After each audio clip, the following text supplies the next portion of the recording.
He is thinking about three things right now. Yeah, he's thinking about his life. He's thinking about you and his unborn children. If you have a husband or fiancé whom you think doesn't give you the attention that you desire, then don't just conclude he doesn't love you. That man is thinking about his life. He's thinking about how to be a better husband or fiancé to you. And he's thinking about how to be a responsible father to his unborn children. Beloved, you've done nothing wrong for complaining.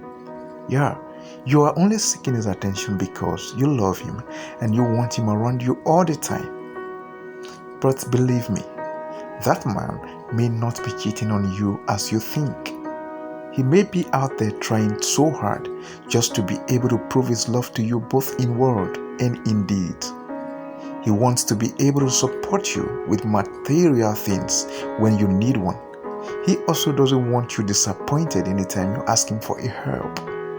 Before you conclude, ask yourself these questions. How does this man behave when he sees me in pain? How does he behave whenever I need a support he can offer? Does this man break his promises to me easily? Maybe this man truly loves you, but the circumstances around him are the one affecting his expression of love.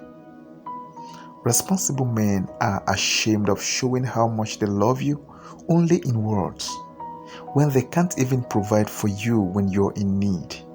This is the nature of men. If a man cannot boldly meet the needs of his loved ones, his self-esteem drops. This affects his love life too. I think you should take some time to study that man. Try to see why he behaves the way he does, why he doesn't give you the attention you are seeking. Maybe that man is trying so hard to make you proud. Maybe he's trying so hard to make you a happy woman. He may even be going through a lot he cannot share. I understand that when some men don't give you attention anymore, it means they are done with you. But that's not the case with all men. Do not let emotion lead. Take some time to study him, then you can decide on what to do. Thank you for watching.